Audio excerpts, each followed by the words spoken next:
I haven't got. Oh, sorry, I just jumped into the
Okay, let's go back to the email.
I'm going to start again. Welcome everyone to Surfrider Foundation Australia's Stopping PEP11 Eastern Suburbs Community Town Hall. My name is Laura Wells.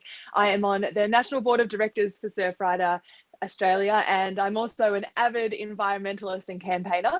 So while everyone is getting settled in, we are going to take you back to the beach to remind you why we're all here and the platform this campaign is building on.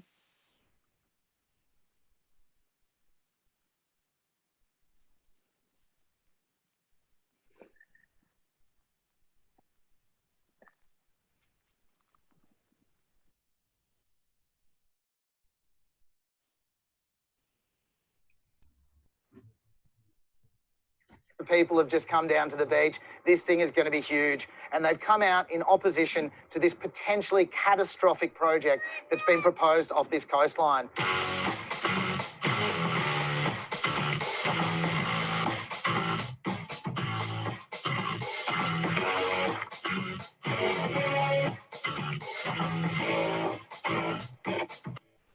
Stop PEP11. It's just an absurd decision to consider drilling for oil and gas off one of the most populated, pristine coastlines in the world. Stop PEP11! In the event that something goes wrong, it'll be catastrophic. So let's just get this out of our backyard. Let the people in power know that we will not accept this.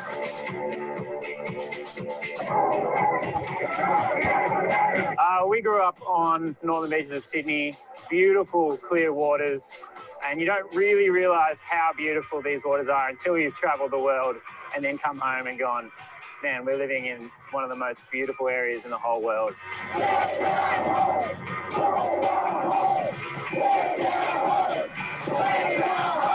We go to California quite a lot, and you get down to the beach and it surprised us at first because you think we have this image of Californian beaches being super beautiful, and they are, but you see oil rigs out on the horizon. It's a massive eyesore. See the turnout today with so many other functions going on around this area, like the WSL just up the coast, many other things going on. So many people gave this priority, which is our Mother Nature. We're giving Mother Nature priority. It's beautiful. They have beauty in their heart. This gave me just a very warm-hearted feeling to see people turn up for not just themselves, but for the next generation. They see beauty here. We came here and we live here when such things are afoot, behind the scenes, behind our back. Let's get going. Let's support this. It's a beautiful coastline. Let's keep it that way.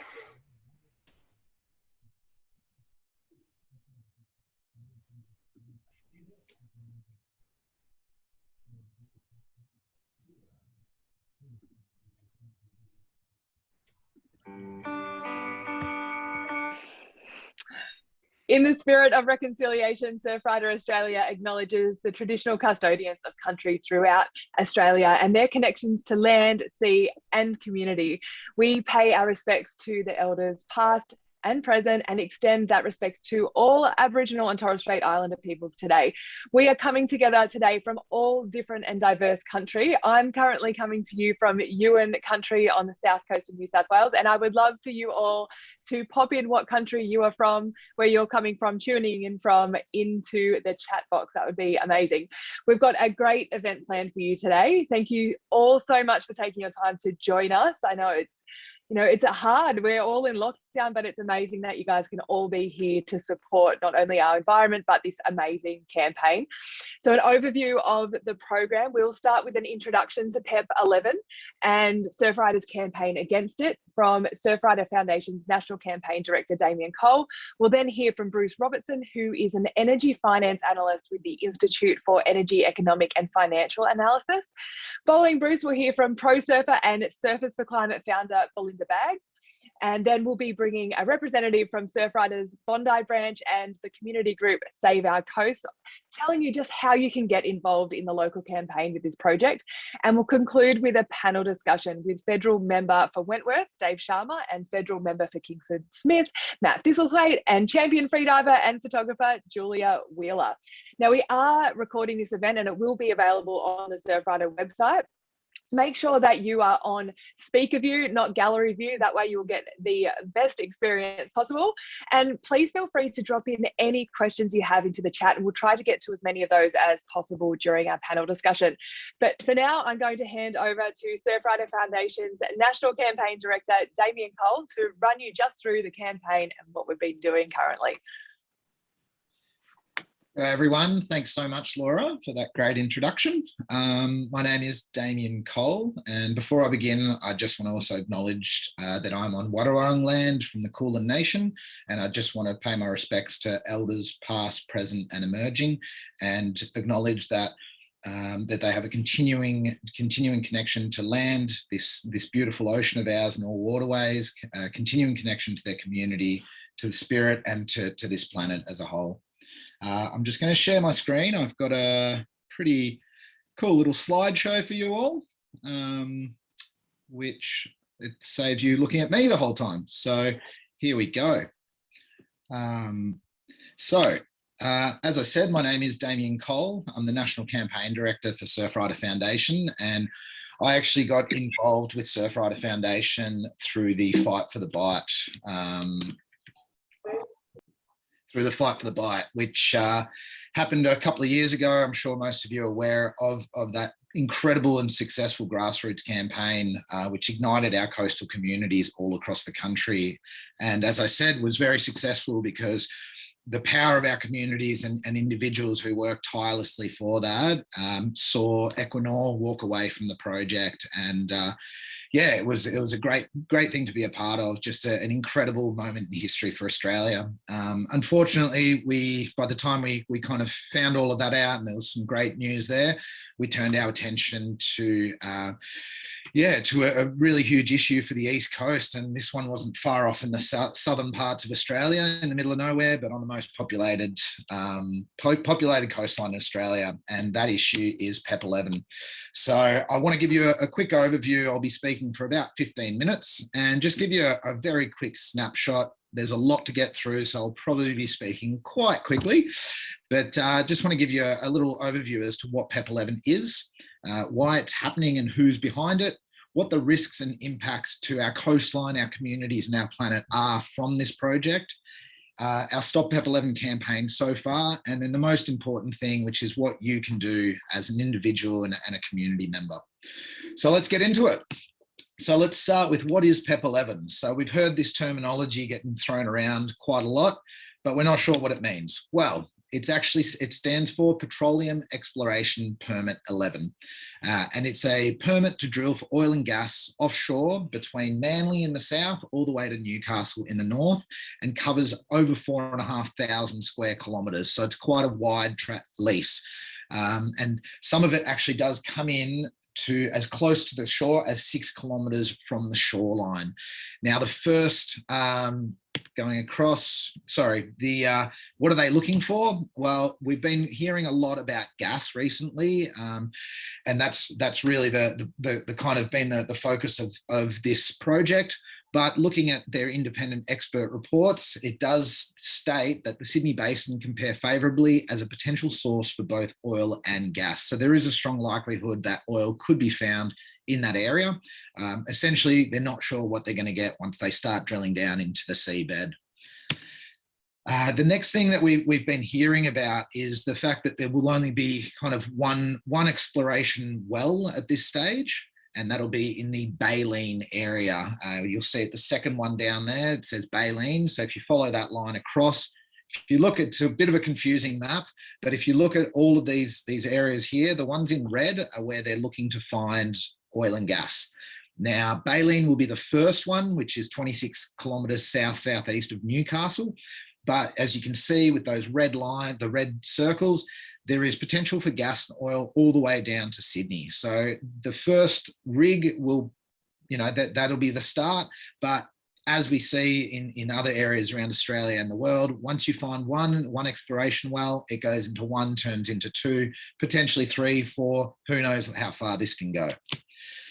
So the overview, who is behind all of this? Well, PEP11 license, as you can see down the bottom, is held by two main leaseholders. The one, which is Bounty Oil and Gas on the right-hand side, owns 15% of the lease, whilst Asset owns 85%. Now, Asset Energy are actually owned by Advent Energy, who are funded by MEC Resources and BPH Energy. This can get quite confusing and a little bit overwhelming because a lot of companies get created and have different parts into these projects. It's just to give you a quick overview of just really how in depth these companies are, and just it can get a little confusing. But the main really proponents are Asset Energy and Bounty Oil and Gas. So what's the politics behind this? And we look around at this, and it seems that with the New South Wales government coming out and formally opposing it, we've had the Federal Labor Party come out and formally oppose it in February this year. Every MP from Bondi to Newcastle has opposed it, including both Dave Sharma and Matt Thistlethwaite, who you'll find speaking later today. We've even had the Prime Minister, Scott Morrison, come out and oppose it. So every politician who has spoken out on this issue has opposed it, whether it be council level, so we've had also local councils come out and oppose it, whether it be state level or federal level. So everyone seems to oppose it. So the big question is, why is PEP11 still alive? Which we tend to ask ourselves almost every day. And the answer to that is the Federal Resources Minister, Keith Pitt, who has the final say on this project. He is the Federal Resources and Water Minister, and he is going to be the one who gives this the tick of approval to move forward and move this project forward. And he has actually been quoted as saying that he will not be rushed into making a decision. Now, this is also part of what we've started hearing as of last year, the government's gas-led recovery, because the permit was set to actually expire in February this year. So that's over 6 months ago now. But Asset Energy applied for an extension and a change of permit title. So the extension was made under the federal government's COVID-19 work bid exploration permit scheme, which forms part of the government's gas-led recovery agenda. And the permit title, which currently sits with seismic testing only, they want to change that title for it to be for exploration so that they can actually start drilling. Now, looking at this gas-led recovery, which we'll go into a little bit more with Bruce Robertson later on, but the Federal Water and Resources Minister, Mr. Keith Pitt, who again has that final say, is a big advocate and has been pushing for this gas-led recovery.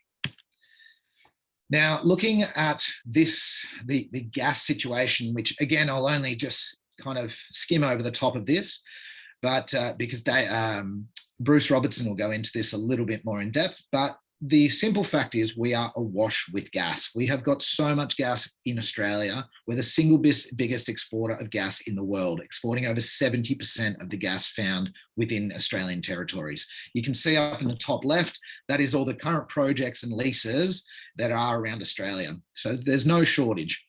Now, the scary thing about this is that PEP11 isn't the only one, or Sydney, I should say, the Sydney coastline is not the only area that is under threat. There's now threats to the 12 Apostles down here in Victoria, where they've actually just put some new acreage releases out, which are within 5 to 6 kilometres of the 12 Apostles themselves and the National Marine Park around that area. So going back to this, so we've got plenty of gas. So why is it that the east coast of Australia is paying the 7th highest gas prices in the world when we are the biggest exporters in the world? And I'm not too sure what the real answer is to that, but I'm sure Bruce will shed some light on that a little bit later.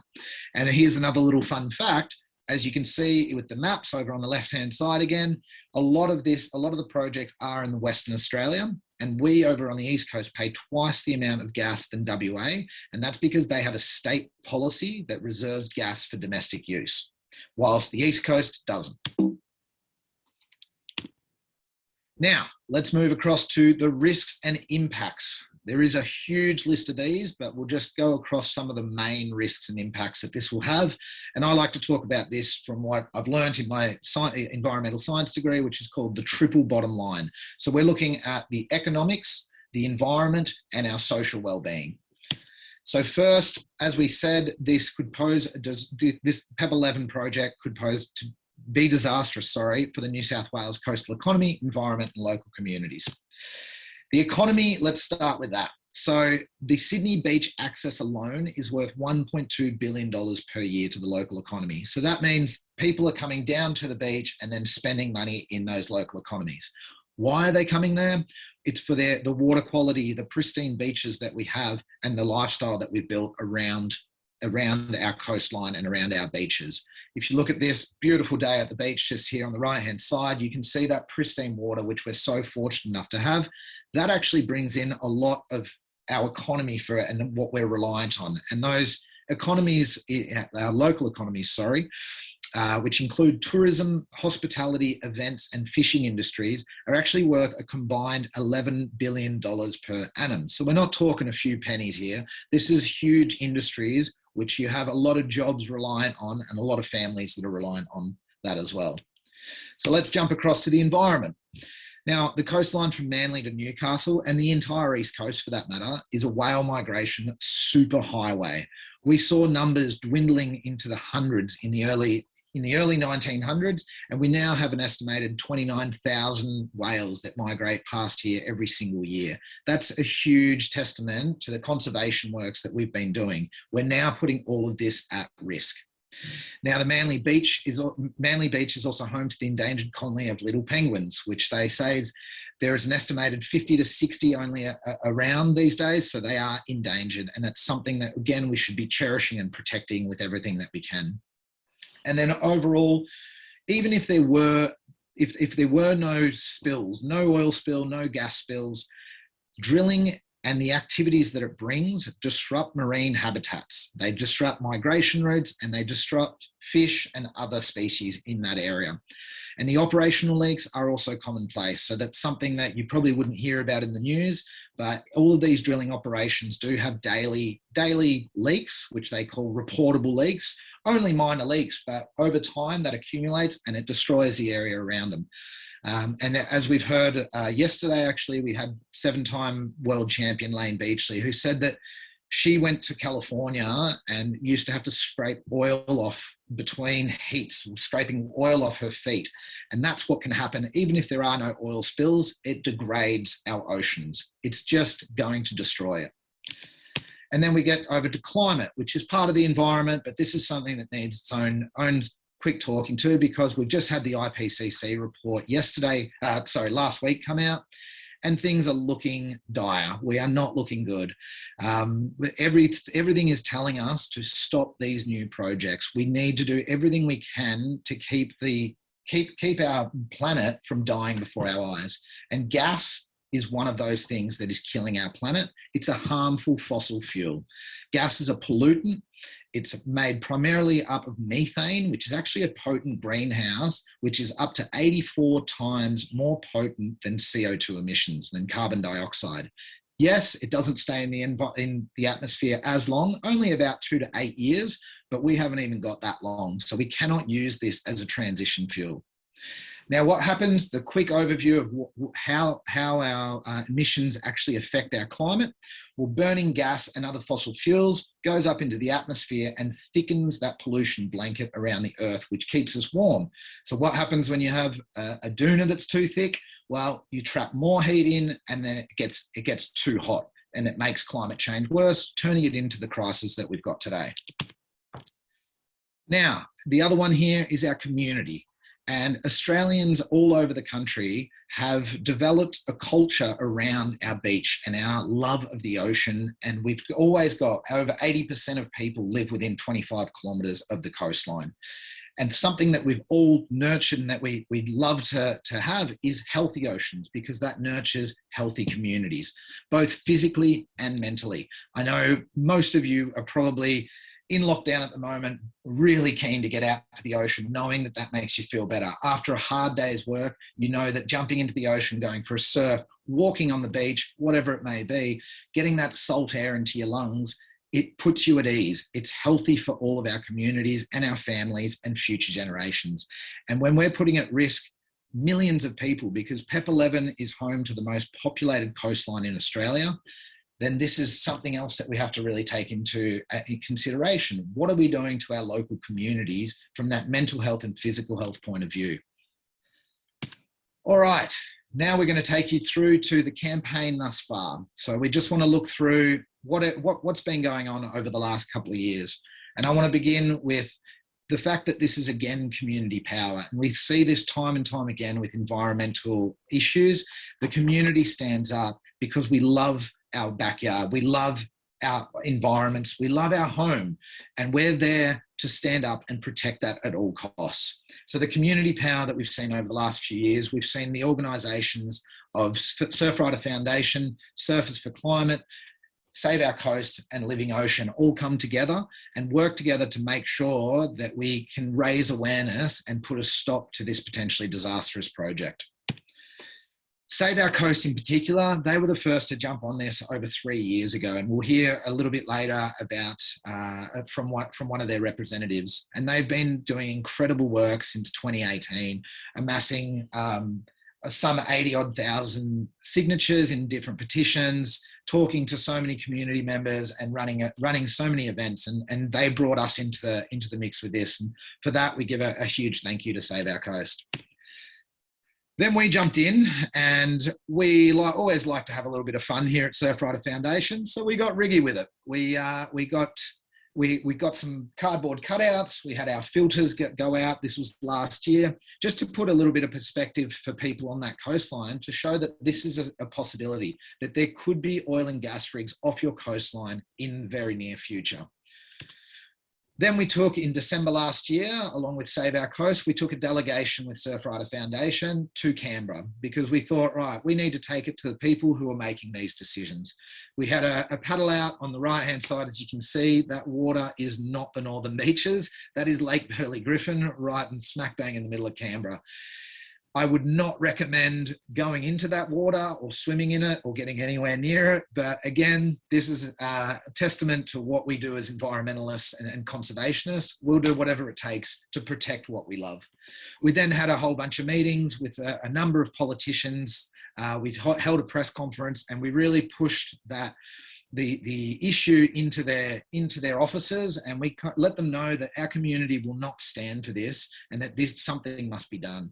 Now, the great thing about the power of our advocacy was in a number of months, maybe within a month later, the federal Labor government actually came out and formally opposed it. I think a large part thanks to us going and kind of pushing the issue and letting them know that this is something that's going to turn into a huge issue. Then we saw earlier this year in April and May, the paddle outs, which I'm sure some of you may have been involved in. And the paddle outs were, again, a huge testament to our communities coming together, protecting our coastline and showing their support to end this ridiculous project once and for all. We started in Mona Vale. You can see two-time world champion Tom Carroll right there. So we started in Mona Vale, as you saw the video earlier in the piece. And then we went to the Central Coast in Terrigal, where momentum gained so quickly. We just saw more and more people really getting on board with this. And I guess our biggest issue has been so far simply getting the word out. The minute that anyone found out about what was proposed, they were extremely opposed to this. So as we moved from there, we then went up to Newcastle and up into Byron Bay. So it was a four paddle out series, which we thought was huge and instrumental in really pushing this to the next level and raising awareness, not only just between Manly and Newcastle, but across the entire country. And then finally, what's happened just in the last week, really pleased to hear that Zali Steggles has come out with a Stopping PEP11 bill. Now this is integral to this campaign because, as I said earlier, at the moment it's been up to Keith Pitt to make the decision. And whilst we've seen some incredible advocacy from all parties, whether it be Labor, Liberal, the Greens, and Independents, unfortunately, the way that our system is structured, it was still all up to Keith Pitt. So this Stopping PEP11 bill is actually empowering our local representatives to be able to stand up and make their vote count and end this once and for all. And that's a really important thing coming into a time when we really need to be protecting our oceans as much as possible. Now, what can you do? This is also obviously a very important one and why you're all probably here right now. So what can you do? There's a few ways that you can help. The first is signing and sharing our Stop PEP11 petition, which calls on the Parliament to pass the Stopping PEP11 bill, Zali's bill I just spoke about. That is our number one right now way that you can help. Please go on straight after this town hall, go and sign it, jump onto surfrider.org.au, sign it, but also most importantly, go and share this. We need to have as many people signing this petition as possible. You don't have to just be in the Manly to Newcastle area, the Greater Sydney area. We want this thing to go national. We want it to go to every single person in Australia and get as many signatures as possible. We're looking to get, let's hope for 100,000. So challenge out to you to please go out and share this. Then the second one is write to your local MP. This one is also a really important one. Let them know how you feel about this issue and about this bill. We really would need to make sure that our community's voices are heard and that please go and talk to your MP. That's what they're there for. You don't have to have a science degree. You don't have to have an engineering degree or anything like that. It's just got to be heartfelt and let them know from a personal point of view why you don't think this is a good idea. And then third is join us and donate to our Stop PEP11 campaign. We are working tirelessly here at Surfrider Foundation to make sure that your beaches are protected, that your coastline is protected, and that all of our futures are protected. But we can't do that without your support. And if you want to get involved, we'll be hearing about the local organisations that we've got, our local branch here at Bondi, as well as Save Our Coast. And join these groups and make your voice heard and make that difference. And then one which isn't up there yet, but just spread the word. We need this to become everyday conversations, and we want this to be something that everyone knows about, because we need to educate our entire population, all of our communities, to ensure that we can be effective in protecting our coast and our future. Okay, that's our little recap. So by now you should know what PEP11 is. You should know what's happening and who's behind it, what the risks and the impacts are to our communities and our coastline, what we've done so far and where our campaign is going, and what you can do to help. Thank you very much. Thanks, Damo. That was awesome. And yes, I can definitely attest that that water in Lake Burley Griffin was absolutely disgusting. But hey, it's for the love of our environment that we get down and dirty with it.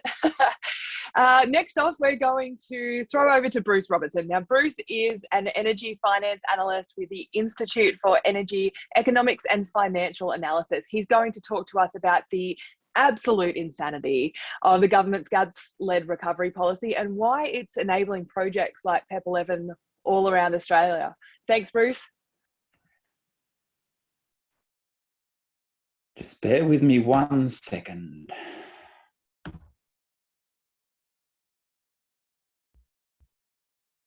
Okay, can everyone see that?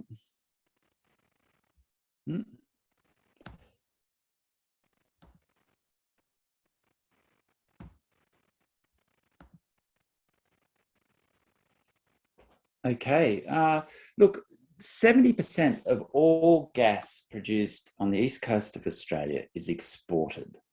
And this is the key point. We're basically an exporting nation that is swimming in gas. And whilst the world is rushing away from fossil fuels, Australia is embarking on the greatest expansion in the industry seen in recent years. We're opening up new gas fields all around the country. We're opening up new gas fields in every single state and territory, onshore and offshore, with the exception of the ACT. Australia's three largest LNG export markets, Japan, China and Korea, have all gone net zero by mid-century and 2060 in China's case. Bruce, I'll just let you know that we can't see your slides at the moment. Oh, okay. Just, well, I'll try. Just your good-looking face right now. Well, we'll just try that one again. I don't know why it's. How are we going to stop the share? Isn't technology wonderful? Technology is wonderful sometimes, isn't it? Anyway, sorry about that. We still can't see them, just so you know. Oh, here we go. I think it's coming up now. Perfect. Let's. We've just got a beautiful view of my creek. Anyway. No, we actually still can't see it, Bruce. Sorry. We've got the page we're seeing right now it says Zoom. It's the Zoom page. And here we go. Okay, can we see that? Yeah, we're getting there. Okay. And it's on presenter view too. I'm terribly sorry about that. Technical difficulties. Anyway, here we go. Look, I should have actually said before I began this presentation that I do have an interest in this. I'm a very keen surfer. I was out there this morning battling the waves, and I also live part-time in Manly. But this is an issue much bigger than that, and it really goes to the heart of government policy with regards to gas. As I said, the three largest LNG export markets have all gone net zero. What will that mean? That means they're going to reduce the amount of gas and LNG they consume in the medium term.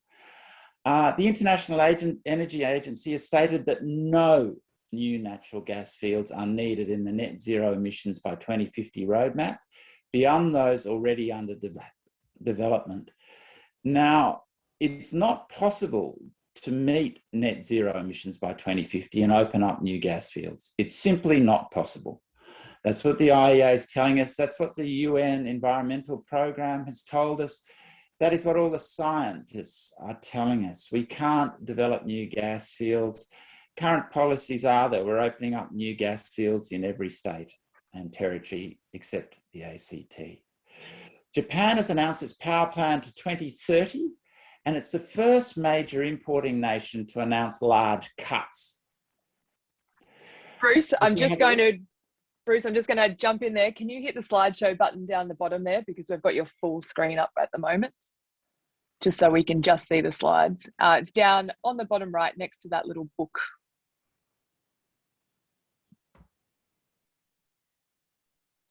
That should hopefully get us there. No, how are we going? It's actually showing beautifully on my screen, isn't it? Let's try this one.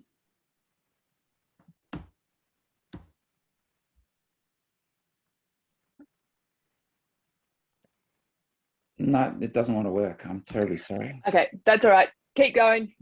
We'll just blast on. Look, Japan has announced its power plan to 2030, and they're basically going to double the renewable energy in their power mix and halve their LNG usage. Now, LNG is used for a lot more than just power, of course. It's used in your home and it's used in industry, but overall imports into Japan will fall by 1/3. 1/3 in 8.5 years. Japan is the largest LNG importing nation on the globe.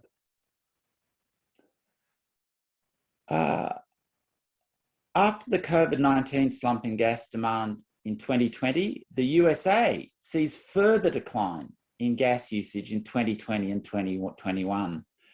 Domestically, gas is winding its way out of the energy system in Australia. The EU may impose a carbon border adjustment mechanism from 2023 to cover imports of electricity and energy-intensive products, including metals and chemicals, into the EU. Australian industry itself is responding to this. Tomago aluminium smelter has announced just recently that it is going to produce all its aluminium using green electricity. And finally, the industry is an appalling taxpayer. It pays very few taxes. The onshore industry pays very low royalties, and offshore they are low, very low on a global scale. If we look at the, this is just the offshore wells, and it just shows where PEP11 is. It's sort of sitting out there by itself, out of the traditional areas that we normally look for oil and gas fields, which is the Northwest Shelf and the Bass Strait. Moving right ahead. Our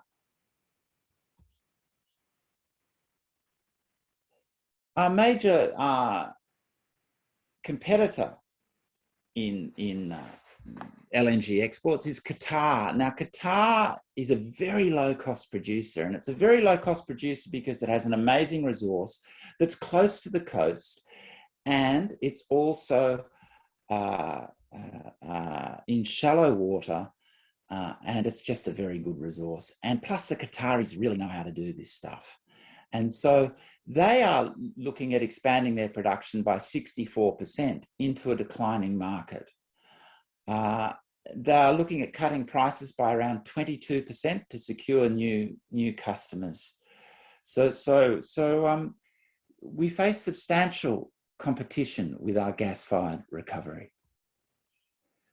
Domestic gas consumption is down 23% since 2014, as the exorbitant prices paid by Australian domestic gas consumers takes its toll and people switch to other fuel sources. What's interesting is in the household, domestic consumption has gone up by 11%. In industry, it's gone down by 11%. And we will see further declines in industry. And we will start seeing declines in residential consumption, as well as government policy, particularly in Victoria, where they use an awful lot of gas in the home, takes hold, and we see increasingly people get off gas in their homes. I mean, gas is expensive, and it's an expensive way to heat your home. It's an expensive way to cook with or heat your hot water. Technology's moved on. There are much cheaper ways to use energy in the house than using gas. It has the switching out of gas has the added advantage of protecting your family's health. There have been a number of studies to show that gas cooktops are not good for you, and there's a very strong link to asthma in children. If we have a look at the consumption of gas by gas-powered generation, we're always told that in a renewables-rich grid, we're going to see big increases in the demand for gas. Well, since 2014, Australia's seen a rapid uptake of solar and wind in the energy system, and we've seen volumes collapse. They're down 67% since 2014, the volumes of gas consumed by gas-powered generation. It's simply too expensive to generate power with gas in Australia. And that's why the only power stations, gas-fired power stations you're seeing going ahead at the moment are heavily subsidised by the federal government for reasons only known to them. I don't know why they want to subsidise an uneconomic form of power. All it's doing is shoving up your bills for electricity. As I said, the Victorian government has a pretty extensive plan to improve energy efficiency in households and replace heaters with new energy efficient heaters that are electric, essentially.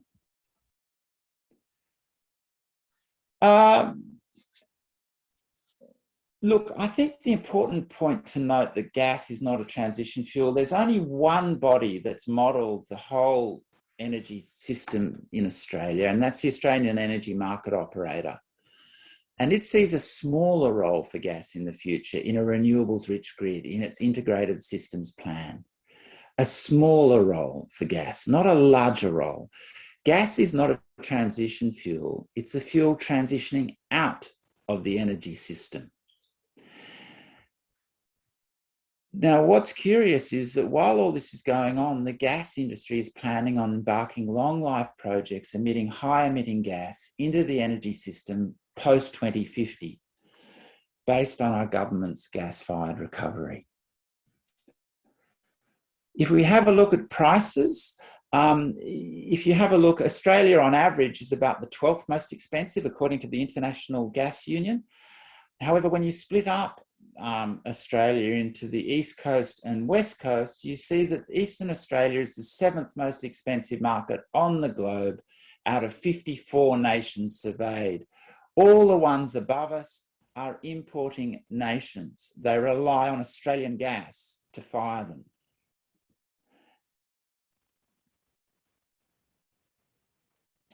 If we have a look at other large producers of gas, such as Qatar, the USA, and the Russian Federation, their domestic gas prices are a fraction of what we pay. We pay over 5.5 times what the Qataris do for their own gas.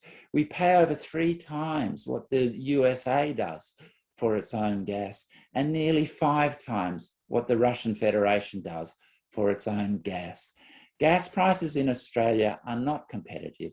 They're not based on international prices. They're based on price gouging. The gas companies in Australia, there are a small number of them, they control the market. And yet again, another ACCC report has come out saying that there's going to be a gas shortage in the world's largest exporter of LNG, Australia. The ACCC report has become somewhat of a standing joke. Most ACCC reports into gas prices or into any other prices last for 12 to 18 months. They wind up with some recommendations, which are normally taken up by the government, and then that's the end of it. You don't hear anything more about that price inquiry for many years, possibly decades. With the gas industry, we're just seeing report after report after report issued by the ACCC. And there's only one reason for that, and that is the government doesn't want to act and doesn't want to provide reasonably priced gas for Australian citizens. I think it's really important to note, while all this is going on, we're seeing incredible cost price deflation. And what I mean by that in renewables and batteries, what I mean by that is that the prices that you have to pay to source electricity from renewables and batteries is continually declining. And batteries is at a far more rapid rate than either the fast declines in costs we've seen in wind and solar. And we can see here in the national electricity market where all the money is flowing. It's important to note where people want to invest. And with the apart from some open cycle gas turbines, which is OCGT in this graph, apart from that, really into fossil fuels, there's very little investment. The only investment occurring in open cycle gas turbines is occurring, of course, because they're heavily subsidised. All the money's flowing into solar, wind, and hydro and battery storage. Look, I think I'd just like to end with the fact that globally methane emissions are growing very strongly, and gas is a large part of this. The powerful gas is a very powerful greenhouse gas and accounts for methane, which is natural gas, accounts for 25% of all greenhouse gases are methane, are natural gas. And so we're seeing these emissions grow very, very strongly and continue to grow. Last year, they grew at the fastest rate since they've kept records, since the 1980s. So a gas-fired recovery is firing global warming. That's what it's doing. It's accelerating global warming. And that's the note I'd like to end on. Thank you very much. Thank you so much, Bruce, for all of that great info around gas and the future of climate change. I'm now going to throw over to Belinda Baggs. Belinda is a pro surfer, is one of the founders of Surfers for Climate, and is just an all-round absolute ocean-loving legend. Belinda. Thanks, Laura. And thank you, Bruce, for all that amazing information. It was great to hear so much about the economics behind what's happening out there in the gas world. I just wanted to acknowledge that I am on the beautiful Wadawurrung country, which is down on Victoria's surf coast. I reside here now, but I grew up on Awabakal country, which is the Newcastle area. It's my home.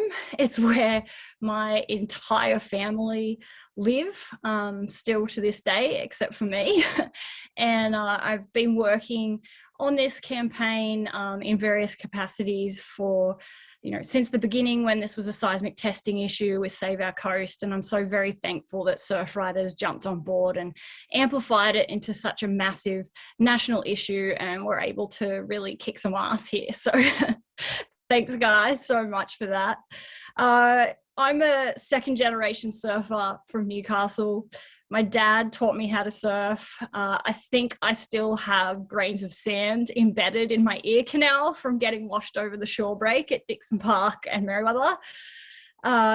With that, though, came some really amazing lessons that I learned from my father, which was to never hesitate and to always commit and have respect for the ocean. And I think those lessons of the lineup have really transferred to my whole existence and living. And this PEP11 campaign obviously falls under all those categories, which is that we need to commit to respecting the ocean as much as possible and not hesitate in this fight to protect these places that we love and play and cherish so very much. Like many of you out there who are listening, I think of, the beaches between Newcastle and Sydney as my home. I don't think of a house and four walls and a roof when I think about my childhood and my upbringing and my home. I think about left-handers funneling down the beach on an east swell in between Dixon Park and Merewether, and the constant pursuit of trying to get barreled on one of them. And also the resident pack of dolphins that I got to know so well growing up, surfing those beach breaks every morning, watching them, swim north early in the morning, and then a couple of hours later swim back south. And, to me, that's that's part of my family, and it's who I am. So yeah, really just want to protect this and do as much as possible to stop this disastrous project from going ahead. I think Damo mentioned before that Lane has talked about having oil and like gunk and tar between her toes on beaches in California. I was also fortunate enough to spend quite an amount of time over in California, and you're like surfing, looking out at, I think over there it's oil rigs, but just to industrialize the coastline and the visual amenity that comes along with that is really daunting, and just a really good reminder again of something that we need to stop. Funnily enough, the best thing that gets tar and oil off from in between your toes is household mayonnaise. So I remember sitting on the beach with jars of mayonnaise, scraping off tar and wax from my feet and trying to explain to people in Australia that this is what California surfers do, and this is a natural part of everyday surfing over there is like kind of incomprehensible. As far as the eastern beaches go, I have spent quite a bit of time down on the eastern beaches. I have really fond memories of surfing as a teenager in Bondi, and probably not so fond memories of partying in my younger years in Maroubra that I try to forget about. But I think it's these memories that really give us a deep connection to and sense of place, and that's why we're all here, because we want to protect these places that we love and cherish so very much. And the risks that drilling in the ocean place on our marine life and on our healthy waterways is just way too much to risk. I couldn't ever imagine there being a spill. Now when I'm back home in Newcastle, I actually surf off that Swansea Heads, Catherine Hill Bay area, which is extremely close to the exploration well site, the Baleen site. And to think of an oily sheen being on the surface and not being able to enter the ocean for totally selfish reasons of wanting to surf is just way too much to bear, let alone doubling that with the poor marine animals that would be affected, as well as obvious climate impacts is just absolutely ridiculous. To think we're still fighting this in 2021 is just incomprehensible to me. We just had, Bruce talk about climate. I'm just going to reiterate a little bit of what he said, which is that gas is a fossil fuel, and the only person that, as Damo also mentioned, that we seem to be continually fighting on this is the fossil fool, Keith Pitt. We really need him to get behind us and stop this. Obviously, Zali Steggall's stepping up and taking this to Parliament, which I'm so forever thankful for. We've already seen climate impacts along our coastline. We've seen the Black Summer bushfires. We've seen recent flooding events, and they're just going to keep getting worse and worse if we don't do something about this. The IPCC report has indicated that we're in a code red situation where every single fraction of a degree matters, and it's time that we stop this project once and for all. The ocean is not a resource, it is a life source. And yeah, thanks to everybody who's on this call listening and sharing. Thank you, Belle. I mean, to know someone that had her residence in her house as a pot of dolphins, and that's pretty cool to know that you love the ocean as much as anyone possibly could, but I for one don't want to be taking mayonnaise to the beach to clean my feet in the future. Neither do I. All right, I am going to introduce everyone to Kat Heath, who is the volunteer coordinator for Surf Rider Bondi branch. And then to Kristen Glanville, who is from Save Our Coast, another community group that has been working hard to stop this project for a number of years, to tell us about what you can do at a local level to make sure we never see oil and gas rigs off our coast. So, Kat, I'll throw over to you. Thanks so much, Laura. And thank you so much to everyone who's spoken before. I think it's so fantastic to realize, I mean, we all here realize anyway, but PEP11 is a national issue. It's an international issue. It's just so important. But what I really want to focus on is that it's a local issue as well. And it's an issue that we should be rallying around as a local community. And I think, Belinda, the way you express it, people in the comments have been blowing up about how beautiful what you said was. And it's so true that for all of us who either are so lucky to live by the coast or perhaps can visit it and play in it, we cherish the coast and we love the coast. It's this wonderful, magical playground that we get to share with other marine creatures. And we really owe it as the people who are in this community and who enjoy this life source to stand up as a community and do something about it. Now, I represent the volunteer coordinators for the Bondi branch, and of course it is it's not right off the coast of Bondi, but it is off the coast of Manly. And as the crow flies, that is close to us. That is the catastrophic consequences that we could see are right on our doorstep. And we really need to rally as a local community, and it's at a local level that we can get, I think, the most momentum and the most drive to change things in this issue, in this area. The Bondi branch of Surf Riders, if we're being honest, has laid dormant for some time, but it's actually been PEP11 that's really reinvigorated this branch, because I think in the community there's so many people that care about marine conservation, that care about climate change, that care about continually extracting resources from our ocean. And there was just a lot of energy and a lot of care, but a lot of people that just weren't sure where exactly to channel their energy. And so because of that, we all kind of grouped together and said, now is the time to really reinvigorate this branch. And what I'm hoping is that there's a few more people on this call. We've got a great number of great turnout today, great number of participants, so that there's people who hear that description and say, actually, that describes me as well. I'm someone that loves the ocean. I have this energy.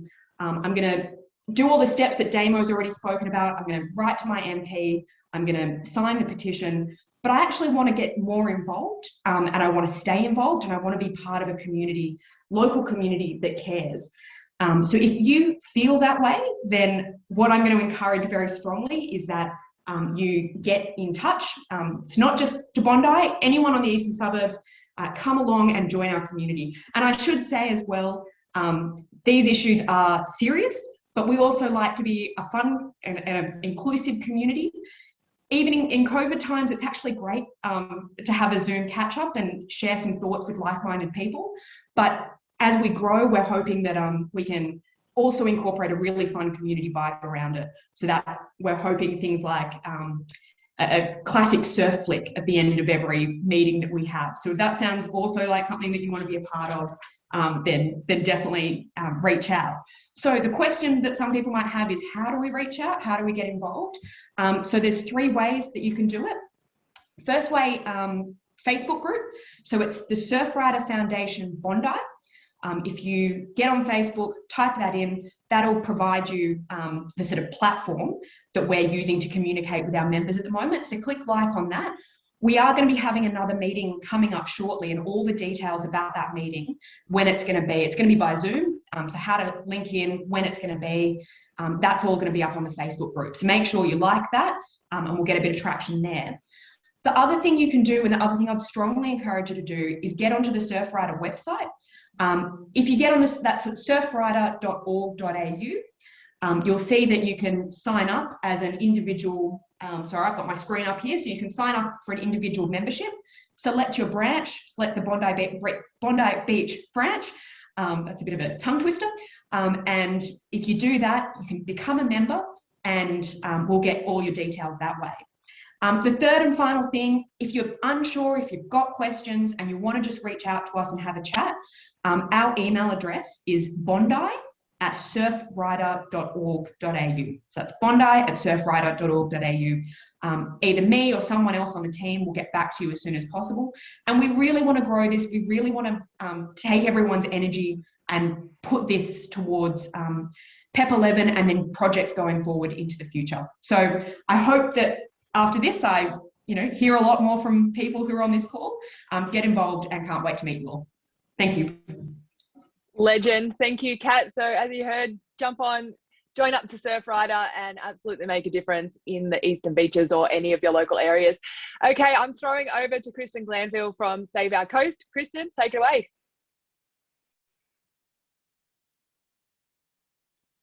Let's hope Kristen's here.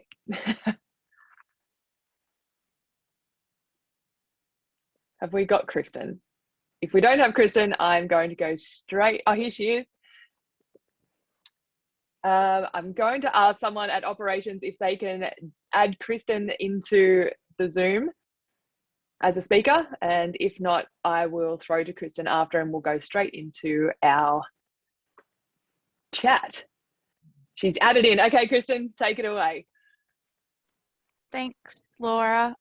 My name's Kristen Glanville. I'm a Sydney representative of Save Our Coast. I'd like to start by acknowledging and paying my respects to the traditional owners of the lands that we meet on. For me, that's in Northern Beaches, which is Guringai, Garigal and Camaragal peoples, but acknowledge that we're meeting from all across Sydney and there are many different traditional owners. The relationship between Australians and the coast first began with our First Nations people, with Aboriginal people fishing and canoeing in the waters. And this relationship is a continuous one, both with Aboriginal people still living on country, but also Australians who live in, current day Australia, living close to the ocean and in the ocean, appreciating its beauty, the wildlife, and our ability to use it for recreation. Save Our Coast is a grassroots community campaign which first began in Newcastle in February 2018. Since then, we've had over 10,000 conversations between Newcastle down to Manly to talk to the community about this proposed project. And almost unanimously, the community is shocked that such a project could happen so close to home and the impacts that it could have on marine life, tourism, and our way of life. I joined Save Our Coast in 2019 as I was shocked to learn that so close to home we could have a disaster like Deepwater Horizon with, petroleum contamination leaching into coastal waters. And, I was shocked that the developer could propose to carry out completely lawful seismic testing to map the ocean floor, which is known to kill and disorient marine creatures that rely on sound for navigation and finding food. Along the way, the grassroots campaign has had some wins. The developer of PEP11 has ruled out seismic testing due to the community pressure. A number of MPs from across the party spectrum have come on board to support the community and resonate our voices that this project doesn't have support. What Save Our Coast and other organisations that have joined this fight have been able to achieve is because it is a community effort where we've had members from across the community coming together to talk to their MPs, to have conversations, and being able to work collaboratively with different allies, including we've been working with Surf Rider, who organised this great town hall, and making allies in Parliament like Zali Steggall, who presented our petition to Parliament, which had over 86,000 signatures. As we've heard today, the fight is not over. While PEP11 expired 6 months ago, there's still a pending application by the developer for an extension to that license. The developer has been tendering for contractors to carry out the works to progress this project. So as a community, we're left in limbo, not knowing whether this project will go ahead either now or perhaps sometime in the future if a future license application was to be made. Save Our Coast is calling for Minister Keith Pitt to refuse the extension application.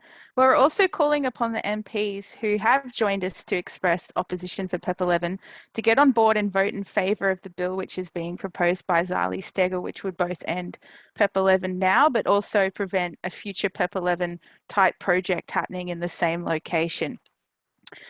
We need more than just words of support, and the motions that we've had from some MPs have been great, but we need action to actually stop the project from being a possibility. For those joining who are new to the community campaign, now is a perfect time to contact your federal MP and express your support for Zali's bill. If you happen to be joining from Warringah, then that's an easy task of congratulating her and thanking her for her work. But if you're in another electorate, write to them, call their office, tell them that you expect them to support this bill and why. Write and call to our state senators. New South Wales has 12 state senators from across the party divide. We need all of them to be joining our campaign and putting pressure on their lower house colleagues. We can also write a call Minister Keith Pitt's office and ask him to refuse the extension application. Our coastal wildlife, marine animals and future generations can't advocate for their right to a safe and healthy environment. So therefore, it makes it our duty as people who are alive and able to do so now to advocate on their behalf, but also on our own behalf, because we have our own vested interest in having a beautiful coast for now and into the future. So together we must stop PEP11 and save our coast. And I will put in the chat some links to the Save Our Coast website if you're looking for some inspiration and information resources for getting in contact with your MP and some words that you can use in letters or phone calls. So thanks for organising this great town hall, Surfrider, and I'm looking forward to the rest of the speakers. Thank you so much, Kristen. Okay, we are going to move straight on over to our panel discussion today. We have a great lineup for you. I am going to get straight into it with Federal Minister for Kingston Smith, Matt Thistlethwaite. Matt, the ALP has come out as being opposed to PEP11. And as we've heard, Zali Steggall's Stopping PEP11 bill will circumvent Minister Pitt's decision-making authority on PEP11 and put the decision-making into the hands of Parliament. Will the ALP support the bill when it is put to a vote?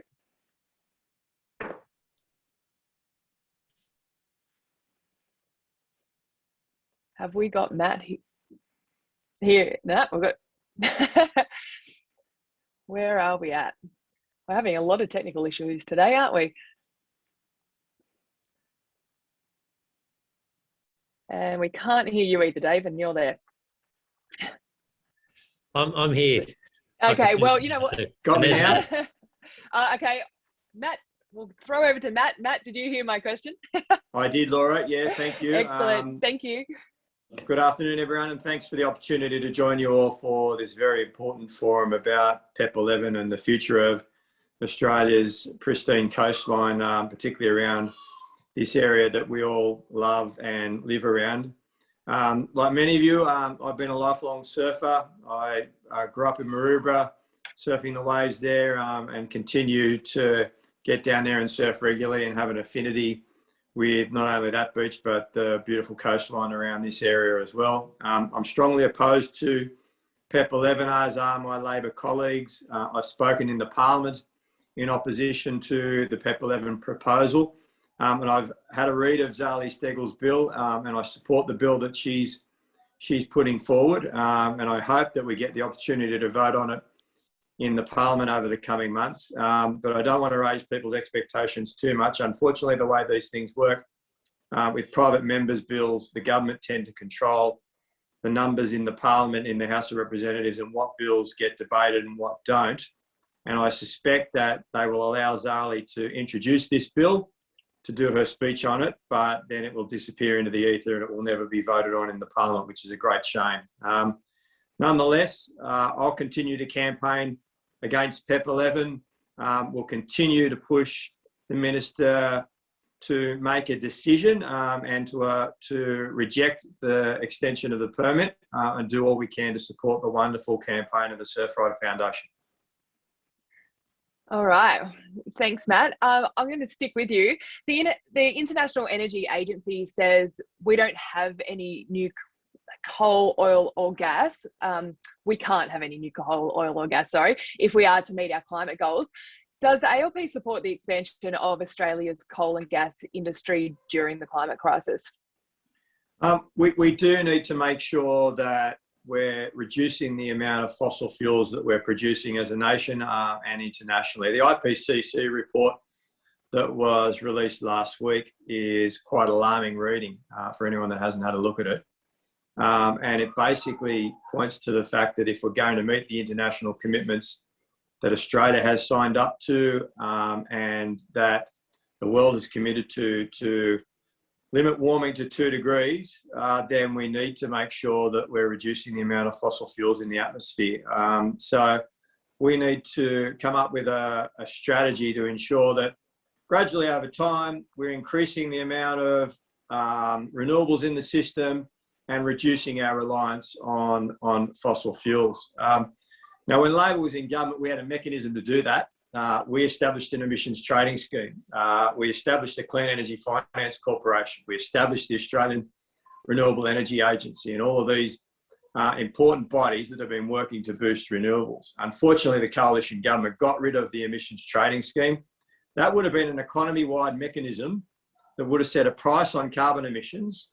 And over time, the private sector would have made their own decisions about how we stay within the bounds of that emissions trading scheme. And you would have seen those fossil fuel projects gradually reduce over time. Unfortunately, that mechanism is no longer there, and that hasn't been happening. The position of the Labor Party is that these proposals should be looked at on their merits, including all of the environmental issues. But my view is that over time, we need to put in place stronger mechanism from a government perspective to reduce the amount of fossil fuels and to ensure that we're not getting any new projects in the system into the future. Because as Bruce mentioned earlier, internationally, the International Energy Agency said we don't need more gas projects. The IPCC report also recommends that as well. So we need a mechanism to make sure that we're not encouraging more fossil fuels and they're boosting renewables.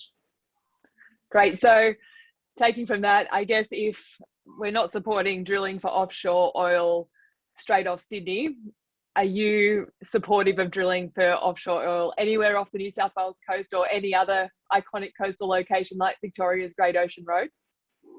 No, I'm not. And there was a great campaign, based in the Great Australian Bight, that the Surfrider Foundation was involved in for a proposal to drill in that area, exploration permits. Thankfully, the proponents of that dropped it. I think that the community campaign was all part of them coming to that decision. And I believe that most Australians now understand that if we're going to leave a cleaner, safer environment for our kids, and particularly a cleaner, safer marine environment, we need to be reducing the amount of fossil fuels that we're producing. And that includes offshore exploration in terms of gas and oil. We don't need to continue to exploit those resources anymore. The amount of renewable energy in our system that we're producing and that Australians are consuming is growing on a daily basis, and renewables are becoming cheaper, and thankfully fossil fuels are becoming more expensive. So we don't need more exploration and we don't need more exploitation of these resources off our coastline, not only for that reason, but because of the damage that it does to the coastline. Those stories about surfing in California are something that I can concur with. I've surfed at Huntington, and you do scrape oil off your feet after you get out, and no one wants to see that here in Australia anywhere.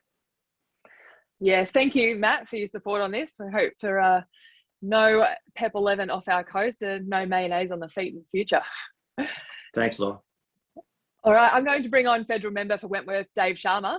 Dave, last week you issued a press release criticising Zali Steggall's Stopping PEP11 bill, saying it was going to be too slow to address the problem. And you've been member for Wentworth for over 2 years. The government has been in power for 9, yet neither have been able to stop PEP11. Last year, you moved a non-binding motion calling for PEP11 to be cancelled that had no real practical impact on the project.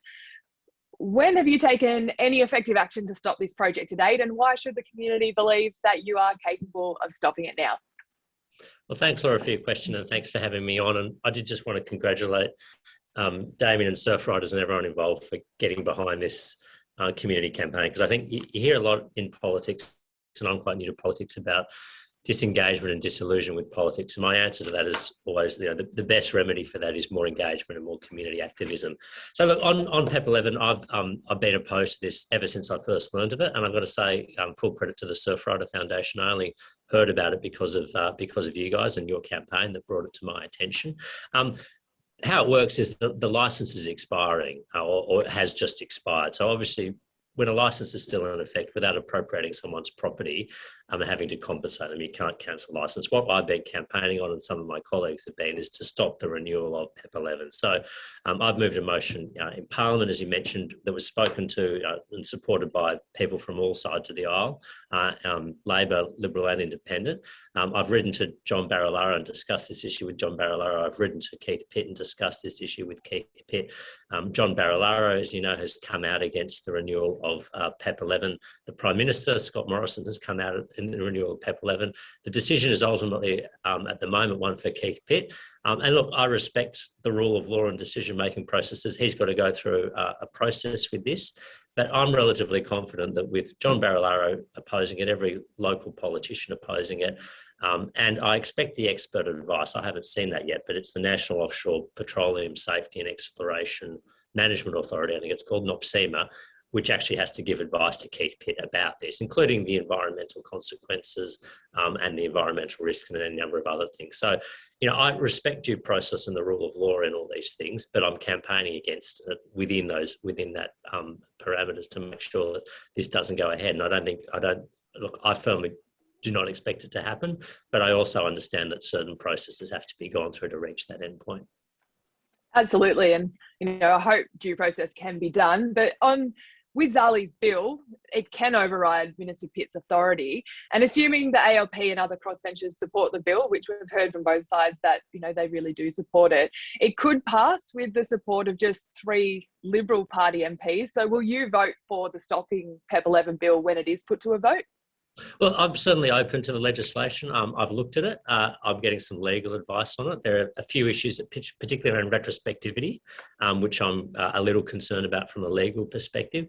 But I would just make the point here that, look, there's 163 bills that are currently before the Parliament. In the life of this Parliament, which has only been 2 years, we've passed about 311 bills, but there's 160 bills that are on the floor of Parliament waiting to be debated, discussed, resolved and voted upon. And they're all priorities. I mean, it might be, you know, reform for the National Disability Insurance Scheme. It might be the Grid Reliability Fund to allow more renewable energy into our grid. It could be amendments to the childcare legislation to allow more support to working families with kids in childcare. These are all priorities for different communities and different sectors, and I respect that. So I'm conscious that a bill theoretically is a great idea, but getting a bill through a Parliament is actually quite a long process, even with the best will in the world. And I think the timeframes we're dealing with here with PEP11 are much shorter than that. So I'm focused on the here and now and what we can do to affect and influence the process now, rather than something that might sound or look good, but isn't actually going to have a material impact on the outcome. Okay.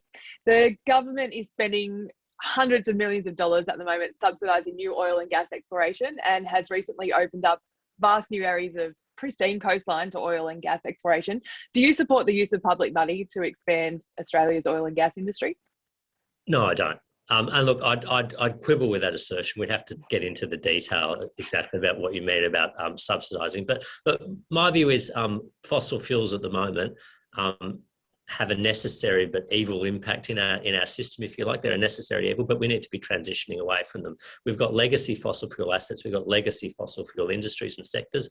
I don't pretend that this can be done overnight, but certainly, and the IPCC report makes this very clear, we need to be transitioning away from fossil fuels and other dirty sources of energy and power more quickly than we have been today. And to me, I mean, that means that any new things we shouldn't be looking at, and that includes something like PEP11. I mean, we shouldn't be making the problem harder. We shouldn't be digging the hole any deeper. We need to deal with the issues we've got, make the transition away as quickly as possible. There are, you know, technology and other challenges to this, but we shouldn't be making the problem any harder for ourselves with that. So, you know, I don't support new big new resource sites coming online, be it thermal coal, be it offshore gas, any number of those things. We've got plenty of fossil fuels in the world right now, assets to drive our current economy, and we need to be lessening our dependence upon them each day. Absolutely. Well, if this bill doesn't get up in Parliament for a vote, then I know everyone and all the constituents in your electorate will be hoping that you can push Keith Pitt a little bit harder on the decision and get him absolutely shutting down the extension of the licence. Thanks, Dave. Thanks, Laura. All right, I'm going to throw over to Julia. Julia is a photojournalist and world champion freediver. Julia, you absolutely love the coast and the ocean, and you've seen these coastal environments up close like very few people have really. What is at stake here?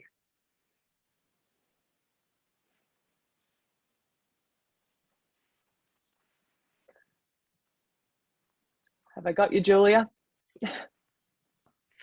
Hello. Hello, there she is. Hello. Thanks, Laura. Yeah, no, thanks for that. Yeah, look, I've spent a lot of time underwater, like a lot of Australians have. You know, it's a big part of our livelihood and a big part of why we love our country so much. So to hear that this PEP11 zone is just kind of, you know, wanting to pop up and have a huge impact, or potentially massive, devastating impact on our coastline is quite scary. And I think one of the big things for me is that the east coast of Australia is home to thousands of whales. As Damo was saying, we have one of the biggest whale migrations that happens every year. And I think he said before, it's like 29,000 whales go by. And it just kind of makes me wonder what's going to happen to that migration route if we do all of a sudden have these oil and gas rigs popping up on our coastline. And I think before they were mentioning that seismic testing wasn't going to be happening, but if you do find oil, or they do find oil and they do want to evolve and expand that, you know, there's no saying that they wouldn't bring that back in. And Laura, you're an amazing marine biologist, and I don't have any slides today, but I do have Laura Wells. And I just wanted you to explain a little bit about what seismic testing does to whales and how that impacts them, because it's devastating. Well, thanks, Jules. I didn't know I was going to be put on question here, but I guess you're the new host. Well, I guess for those that don't understand, seismic testing involves firing sound waves to the ocean floor to get an idea of the geology of the floor, to see where the oil and gas deposits are. And throwing out those seismic blasts can really disturb all marine life, from whales to turtles to fish. It can change migration routes. It can actually essentially blow out the brains of deep diving whales and dolphins, and cause, you know, real permanent damage to these, not only these animals, but to the habitats as well. It can disrupt mating and breeding of animals. It can cause beach strandings and obviously death. So seismic testing is a big thing. At the moment, it's not a huge problem with the PEP11 license, but we are seeing the prospect of seismic testing in other places around Australia, down in King Island and potentially the Otways. So seismic testing is a really, really big problem.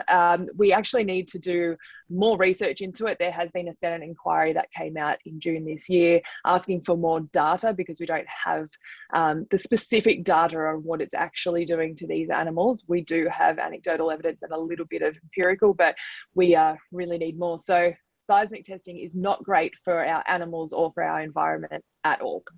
Thank you. So you explained that way better than I ever would have.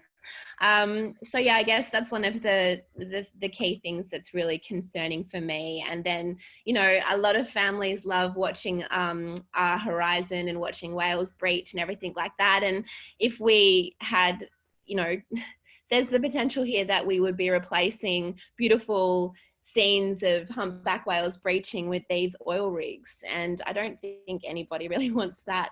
And then the other thing is that if we look back at 2009 at the Montara oil spill, there was 64 tons of oil leaking out into the ocean every single day. I mean, that is catastrophic, and it's something, again, that I think would devastate. And, you know, I think it takes a long time for that kind of thing to recover. If not, oceans don't recover from that kind of thing, like oil spills.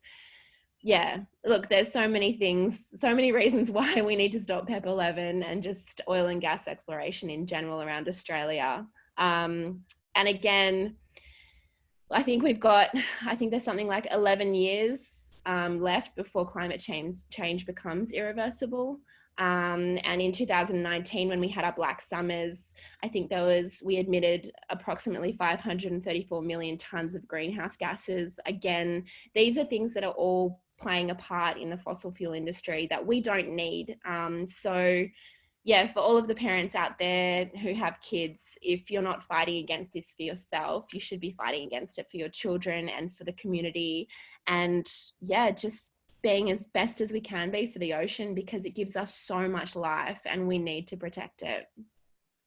Thanks, Jules. I know you're such a passionate ocean lover, and it's so nice to see your face, even though you're not in the water or near the ocean right now.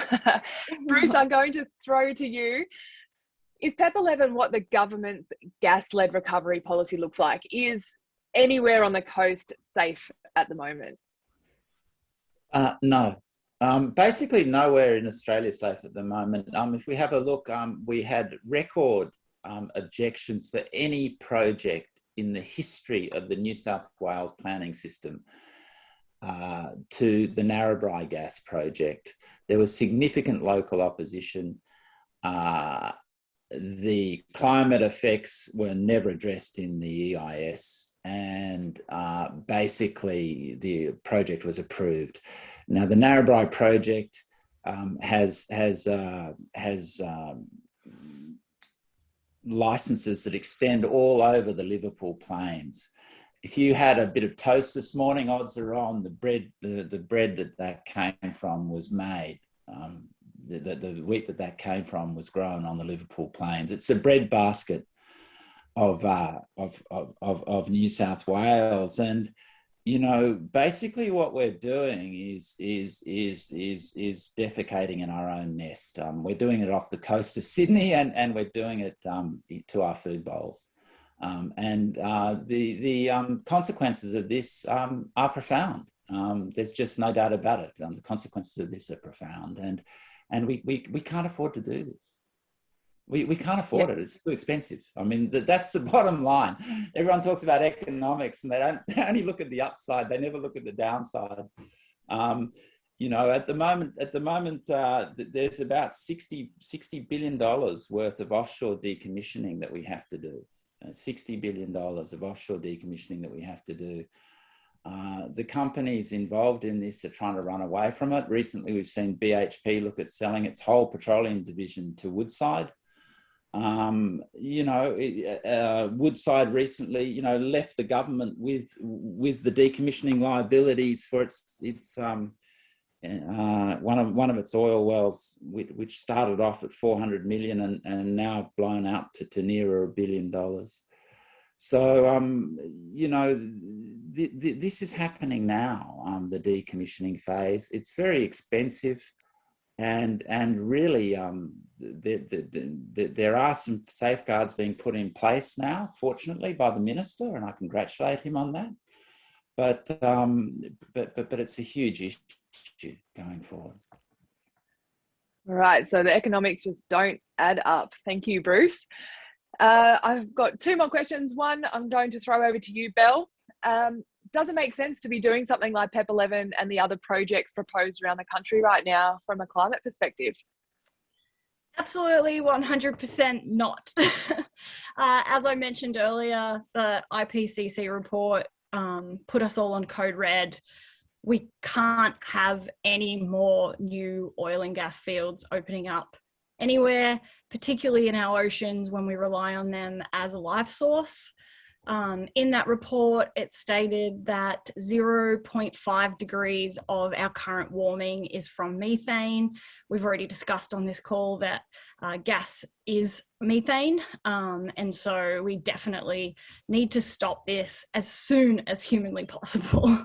While I also have the floor, I just wanted to really thank Matt and Dave for both showing up today. It's really great that you guys both care enough to come on this call and listen to us.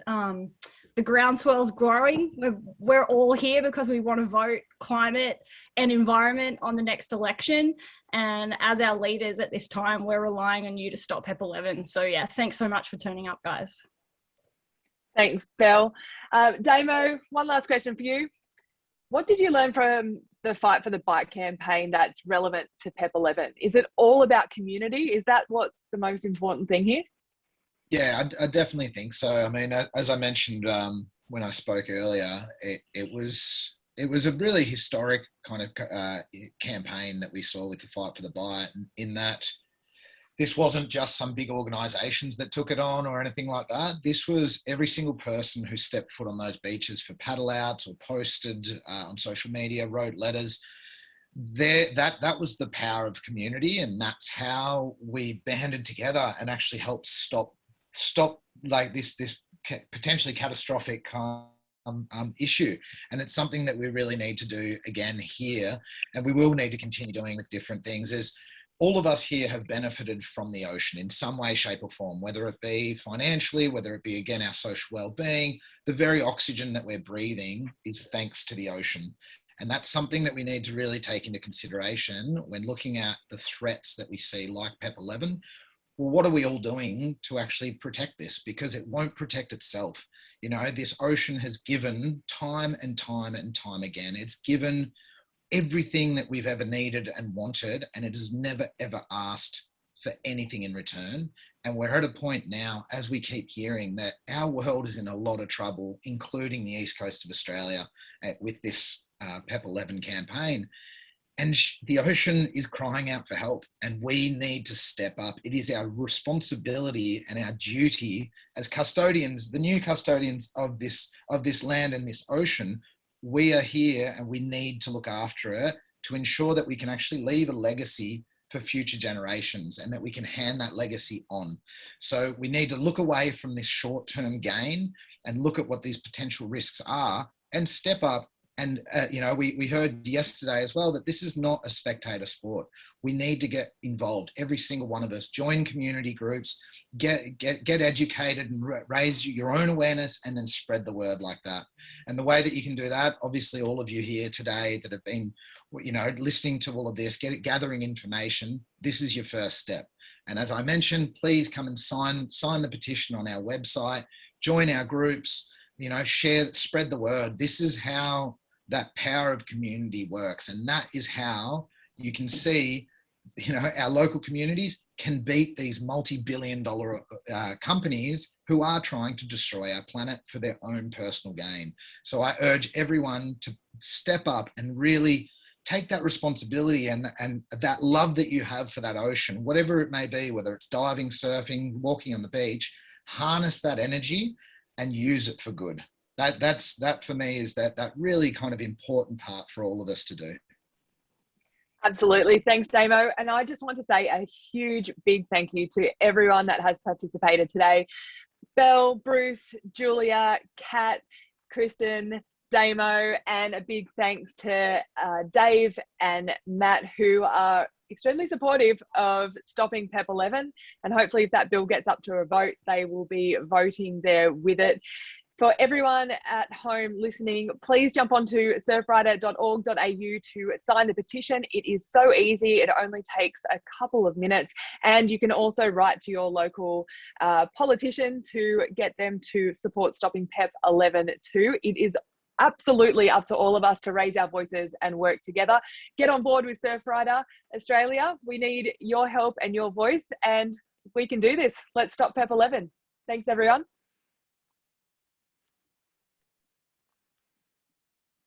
Thanks, Laura. Thanks, Damian.